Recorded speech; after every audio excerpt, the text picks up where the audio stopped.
Sheryl Swoopes is a Hall of Famer with a signature shoe and a legacy that defined the early years of the WNBA.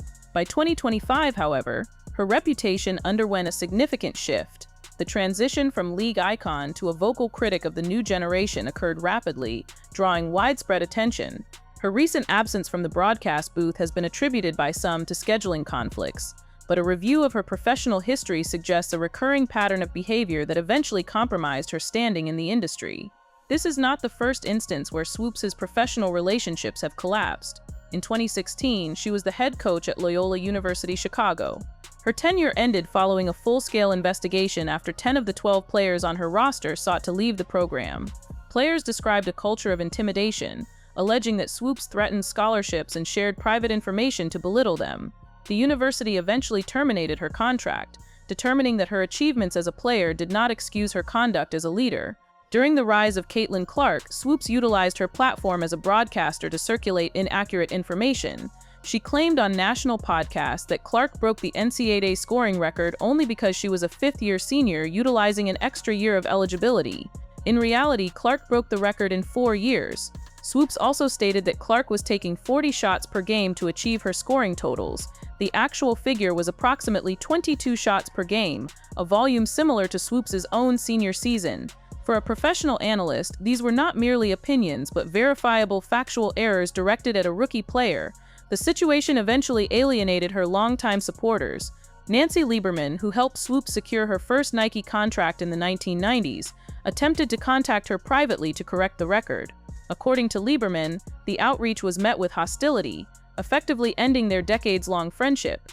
Even Stephen A. Smith labeled the behavior irrational after Swoopes discussed the Indiana Fever's success while pointedly refusing to mention Clark by name.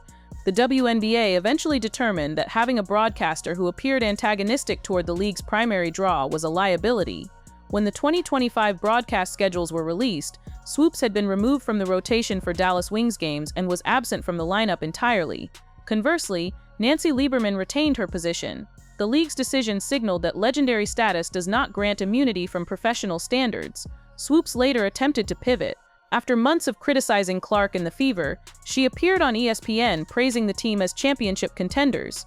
The sudden shift was widely viewed as damage control rather than a genuine change of heart, as audiences noted the timing coincided with her loss of broadcasting opportunities. While Swoopes faced these professional setbacks, the Indiana Fever focused on internal growth. The organization built a competitive core around Aaliyah Boston and Caitlin Clark, ignoring the external narrative of a toxic locker room. The surge in viewership and attendance associated with Clark served as a catalyst for the league's growth, leaving little room for biased commentary or personal grievances. The decline of Swoopes' broadcasting career appears to be self-inflicted. She had the opportunity to serve as a mentor and a bridge between eras, but instead chose to use her platform to disparage a rising star. As the Fever continued to find success, Swoopes found herself observing from the sidelines. In early 2026, the league's transition became even more apparent.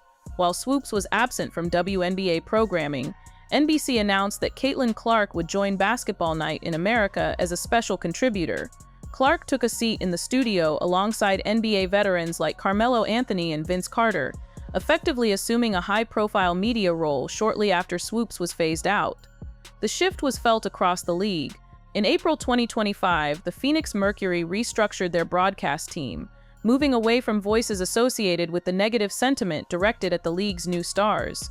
This move was part of a broader effort by the league to prioritize professional analysis over personal drama. Swoopes continued to struggle with her public image. In late 2025, she noted on the Women's Hoop Show that the current WNBA Finals ratings had not yet surpassed the record set by her 1997 Houston Comets.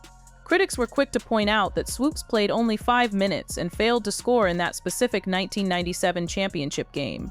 The constant effort to center herself in the narrative further distanced her from the modern audience. Throughout the friction, Clark maintained a professional distance. Even when groin and quad injuries sidelined her during the 2025 season, she focused on learning the game from the bench rather than responding to critics. This contrast in maturity defined the public perception of both figures, one focused on the future of the sport, the other on past grievances. The collapse of the relationship between Swoopes and Nancy Lieberman remains a poignant chapter of this period. Lieberman stated publicly that there is no place for jealousy in the sport and that veterans should celebrate the growth of the game.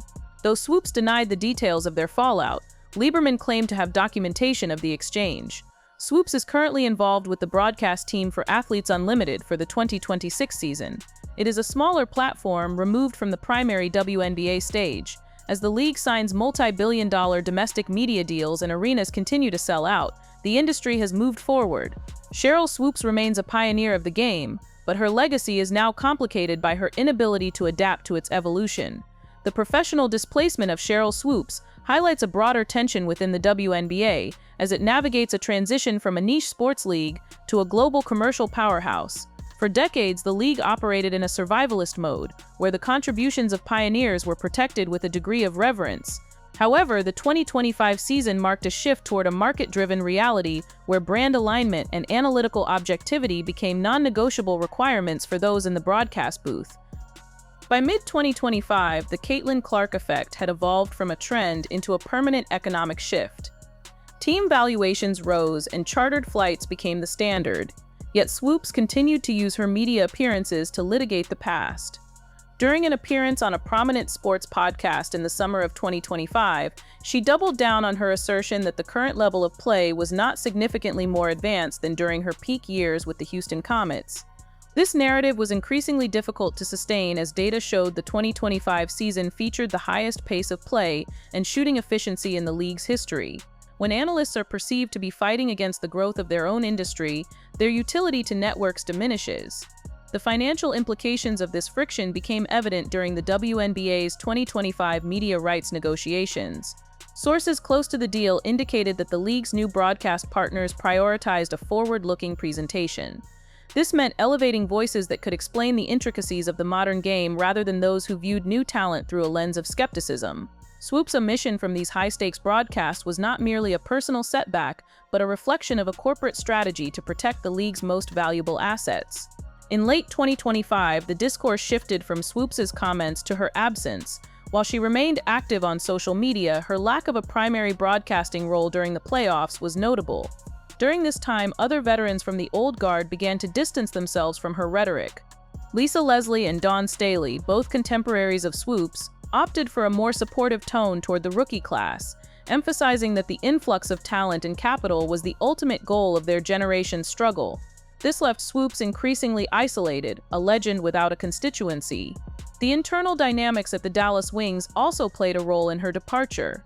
Reports surfaced in early 2025 that the organization felt Swoopes' presence on the broadcast was becoming a distraction from the players on the court. The goal of a regional broadcast is to build a local fan base and highlight the team's progress. However, the national conversation frequently shifted to Swoopes' latest controversial statement rather than the performance of the Wings roster. By the time the 2026 season preparations began, the organization chose to move in a direction that prioritized stability and neutral reporting. As 2026 commenced, the WNBA's expansion into new markets like Golden State and Toronto further emphasized the need for a standardized professional media presence. The league's leadership emphasized that the growth of the game required a narrative that celebrated achievement without the baggage of personal vendettas. Swoopes' transition to Athletes Unlimited was a pragmatic solution for all parties. It allowed her to remain connected to basketball in a developmental capacity while removing her from the primary spotlight of the WNBA, where her commentary had become a liability to the league's marketing efforts. The situation served as a case study for the 2026 class of retired players entering media. The Swoopes precedent became a shorthand in the industry for the risks of allowing personal bias to overshadow professional duty. It demonstrated that in the modern era of sports media, a player's on-court accolades provide an entry point, but their longevity depends on their ability to remain objective. The audience's access to real-time data and historical archives has made it nearly impossible for commentators to misrepresent facts without immediate repercussions. Furthermore, the 2025 injury reports regarding Caitlin Clark provided another point of contrast. While Swoopes had previously suggested that the physical nature of the pros would be an insurmountable hurdle for the rookie, Clark's response to her groin and quad issues was clinical. She worked with the Indiana Fever's medical staff to return ahead of schedule and led the team to a playoff berth. The narrative that she was too fragile or overhyped was dismantled not by media defense, but by on-court results. This left critics like Swoopes with a diminishing set of arguments. By the second quarter of 2026, the WNBA's golden era was no longer a projection but a reality. The league's revenue had surpassed all previous benchmarks, and the gap between the pioneers and the modern stars was being bridged by those willing to mentor. Swoopes' legacy as a four-time champion remains secure in the record books, but her influence on the current culture of the game has waned. She remains an example of how difficult it can be for a dominant figure of the past to reconcile with a future they did not offer. The final fracture occurred when the WNBA announced its Legacy Ambassador program for the 2026 season. The program featured several icons from the 1990s, tasked with representing the league at international events and during the All-Star break. While many of her peers were included, Swoopes was noticeably absent from the initial list. This exclusion underscored the reality that the league's brand protection now outweighed its historical obligation. To be an ambassador, one must be willing to promote the current state of the game, a task that Swoopes' recent history suggested she was unwilling to perform. The Indiana Fever and the Las Vegas Aces have become the primary drivers of the league's narrative, with broadcasts focusing on advanced metrics, coaching adjustments, and the global expansion of the fan base. The era of the professional hater has been replaced by a demand for professional expertise. The game has become too large, and the stakes too high, for the personal grievances of the past to dictate the conversation of the present. Sheryl Swoopes' journey from the pinnacle of the sport to a cautionary tale in sports media reflects the growing pains of a league coming of age. The WNBA no longer needs to rely on the controversy of its legends to generate headlines. It now has the talent, the data, and the audience to stand on its own. For Swoopes, the sidelines are a quiet place to reflect on a career that changed the game, even if she found herself at odds with the version of the game she helped create. The ship has indeed sailed, and it is carrying a new generation of players, fans, and broadcasters into a future that values the integrity of the sport above all else.